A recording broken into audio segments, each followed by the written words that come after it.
Meanwhile, Tom Brady has been doing a lot of talking this offseason, most recently in his episode of HBO's The Shop that aired last week. But there was one thing that Brady reportedly said back in May that Troy Aikman said shocked him. Let's go back to this.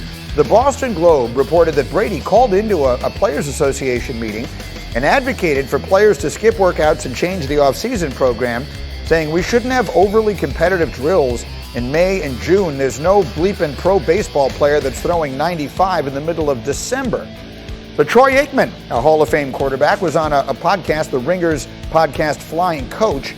He said he was shocked to hear that, but then upon further review, he said, that's the greatness of Tom Brady, because I can assure you he's not taking those days off, and that team is not taking those days off, and so he views it as a total competitive advantage.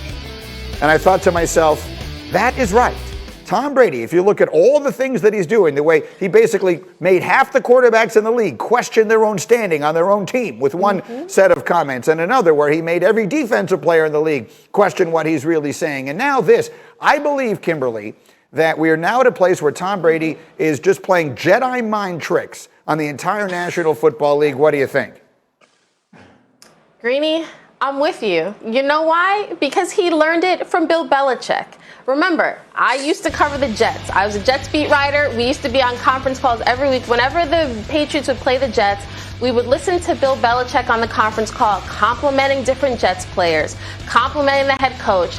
And we would sit there and think, but that guy stinks. Or that guy, he's not playing well. Like, what is he talking about? And then you start to realize, Bill is just messing with all of us. Us, the players, the Jets, all of it. So this subterfuge, and, Brady even recently said, sometimes I don't say what I really think. I say X and I mean Y in my head. So, yeah, Brady is all about the mind games. I'm a former psych major. We know how to get in people's heads, and we like to see where their weaknesses are, and then we expose them and we tweak them. So, yeah, I totally am with Aikman on this. Yes, Tom Brady is Luke Skywalker, and Bill Belichick is Yoda. That's what's going on here. They're playing their roles perfectly. Nico, you played with one and for the other. Is Tom Brady just playing mind games here? Oh, yeah, of course he is. And look, I'll go back to the Patriots. I'll go back to the Patriots-Rams Super Bowl. And Sean McVay, Bill Belichick, before the game come together. Psychology 101, body language. McVay's in talking to Tom or talking to Bill, hands in pockets, moving back and forth, saying over complimenting. Bill even says at some point we'll catch up in the offseason. He's still hands in pockets, complimenting.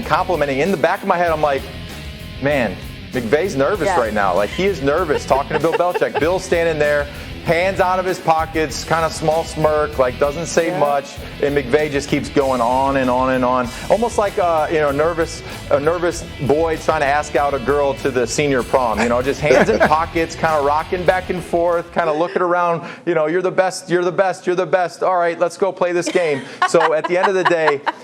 Bill Belichick understands psychology. So does Tom Brady. So they must have learned from each other. He did. He looked like he was asking a girl's dad for permission to take her to the prom or something. That actually is what it kind of looked like. Mike T, what do you think?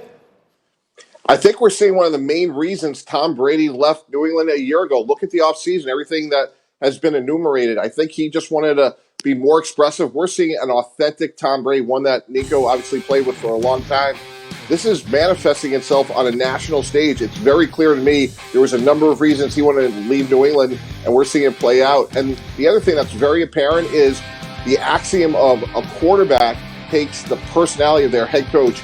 More of these interviews come out, the more you hear Bruce Arians come through Tom Brady. There's such an influence of BA's gravitas and confidence and bravado that's coming out more and more, which to me is really fascinating. The other side of this that we can explore at some point, Brady he's in a place no one has ever been. No one at his age has ever been doing what he's doing in the history of this or basically any sport. So he kind of has a perspective on this that no one has ever had before. He's sort of charting a new course, and so far, candidly, it's a lot of fun to watch. All right, let's run the bases through what happened in baseball last night, beginning with the Yankees, who heard their general manager tell them how awful they were in the afternoon. Then Aaron Judge went out and said, okay, let's see how awful this is. That's a big two-run shot for him. lifting the Yankees to an 11-5 win over the Angels. The Yanks had lost 4 straight coming into that game. Meanwhile, in the same game, Shohei Ohtani, oh my goodness, he just cannot be stopped. He hit his 27th and 28th home runs of the season. He now leads the majors. We're just a couple of weeks away from seeing him in the home run derby on ESPN. Elsewhere, Kyle Schwarber continued his tear by hitting yet another home run, his 16th in 18 games. That ties Barry Bonds in 01 and Sammy Sosa in 98 for the most home runs over an 18-game span in baseball history. The Nationals won this one by a score of 4-3. And the Dodgers' Max Muncy homered for the second straight game on his own bobblehead night in LA's 3-1 win over the Giants. It's the 5th straight win for the Dodgers, who are now just a game and a half back of San Francisco for first place in the West. Baseball's best team, meanwhile, is on ESPN tomorrow night. The first place Giants looking to snap a 3-game losing streak, taking on Arizona. Our coverage starts 9:40 Eastern on ESPN and on the app. One app, one tap. Coming up, is having a great tight end the most important weapon for a quarterback? And is it the most underappreciated position in the sport? And Chris Middleton said after the game that he was hopeful that Giannis would be able to play in Game 5. But he said even if he can't, he believes that this is a team that is, quote, capable of going out there and winning.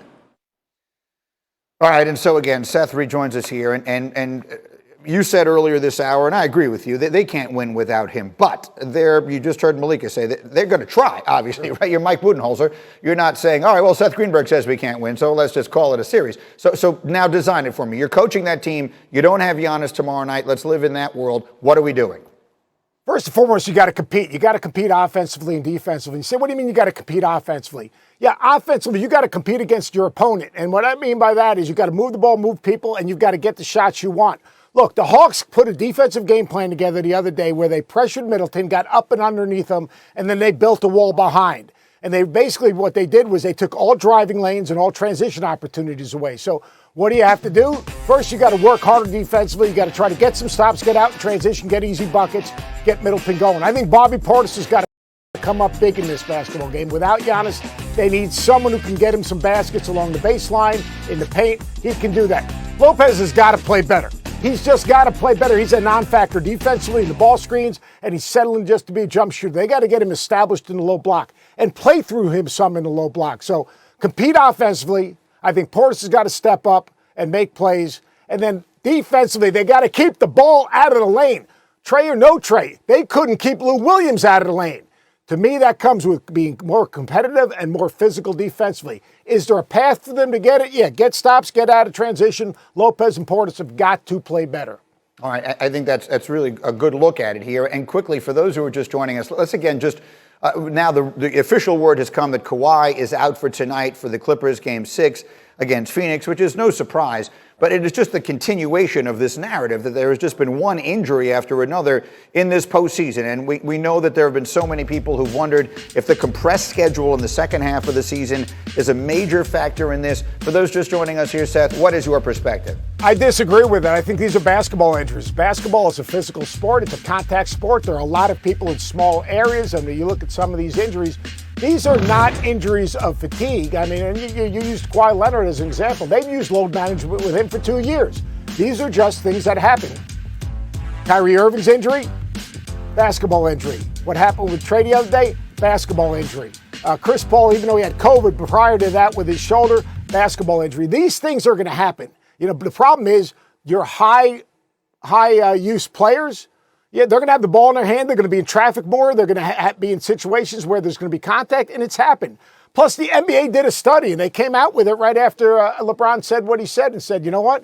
The injury, in terms of number of injuries this season, with the shorter turnaround compared to years past, is actually lower than it has been in the past. It's just who it's happening to, and it's who it's happening to is because the ball's in their hands more, and these games are just more competitive. We're in the playoffs. Right? It isn't a dance the first 3 quarters. Every single possession, they draw a line in the sand, and you are competing. You take a play off, and you're going to lose. So these things, unfortunately, can happen and have happened this year in the playoffs. Yeah, if Giannis misses a game, he'll be the 10th All-Star to miss one in these playoffs, and that doesn't include Trae Young because Young wasn't an all-star, but obviously rises to that caliber as well. Seth, thanks a million. We'll come back to you. And of course, we've got Game 6 tonight in the West. They're out there competing. Again, no Kawhi officially. Paul George was brilliant in Game 5. What does he do for an encore? We'll find out tonight, 9 Eastern.